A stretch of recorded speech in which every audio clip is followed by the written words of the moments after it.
अभ्यर्थी मेहनत करते हैं और नेताओं के बच्चे और रिश्तेदार नौकरी खा जाते हैं। राजस्थान में कई बार देखा गया है, कई बार कई नेताओं को पकड़ा गया है, कई मामले सामने आए हैं। ये बताना तो आपको इतना ज्यादा गौर करने वाली बात नहीं है, लेकिन जो बात बताने वाली वो जरूर गौर करने वाली है। राजस्थान के एमएलए शंकर सिंह रावत की बेटी कंचन चौहान का नाम सामने आ रहा है। दरअसल कंचन ने दिव्यांग जो आरएस अलाइड सर्विसेज है वो फर्जी दिव्यांग सर्टिफिकेट बनवाकर आरएस अलाइड सर्विसेज ज्वाइन कर लिया। श्री मेवाड़ हेलीकॉप्टर मानसरोवर जयपुर लेकर आया है आपके लिए बहुत बड़ा उपहार।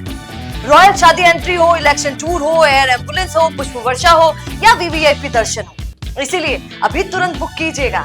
अब एक एमएलए की बेटी जो कि पूरी तरह से फिट है, अब ये सामने कैसे आया कि वो पूरी तरह से फिट है? 2 बार सेटअप किया गया कि उसको टेस्ट किया जाए, लेकिन दोनों बार एब्सेंट रही। तीसरी बार में जब डॉक्टर्स ने देखा परखा तो बताया कि ये तो पूरी तरह से फिट है, बिल्कुल भी ऐसा कुछ नहीं है। लेकिन अफसोस वाली बात है, ये सब कुछ सामने आने के बाद भी कंचन अभी भी ज्वाइनिंग पर है, नौकरी कर रही है, वो सर्व कर रही है आरएस पर।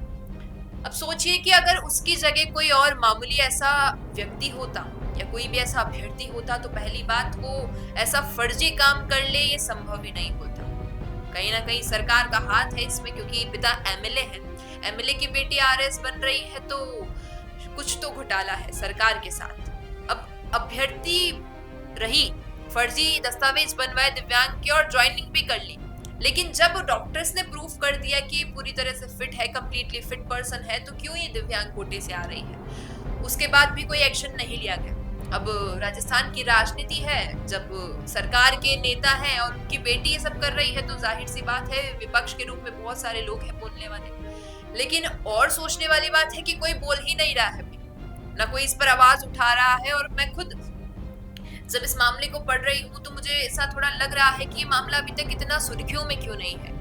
ऐसा ही भर्ती का मामला इतने समय से चल रहा है, हनुमान बेनीवाल, किरोड़ीलाल मीणा, सचिन पायलट और न जाने कितने तमाम नेता इन मुद्दों को उठाते आए हैं अब तक, लेकिन ये मुद्दा इतना सुर्खियों में नहीं आया। और सुर्खियों में ना आने के पीछे का आखिर कारण क्या हो सकता है? क्या कोई मिली भगत है इन सभी की पिताजी से, इनके शंकर लाल रावत से?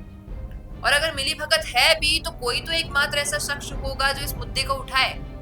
अब हाल ही में काफी सारी चीजें हुई हैं और लीगल एक्शन लेने की तैयारी की गई।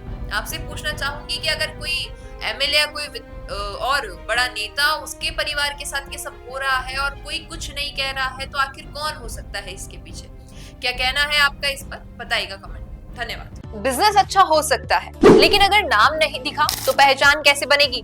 अब टेंशन छोड़िए, द फैक्ट इंडिया आपके बिजनेस को देगा वो पहचान जो पूरे राजस्थान में हर किसी तक पहुंचे। न्यूज चैनल पर विज्ञापन, पॉडकास्ट और प्रमोशन के जरिए आप सीधे 5 लाख सब्सक्राइबर और 10 करोड़ से ज्यादा व्यूज तक अपनी पहुंच बना सकते हैं। तो देर किस बात की, आज ही द फैक्ट इंडिया से जुड़िए और अपने बिजनेस को बनाइए हर घर का नाम।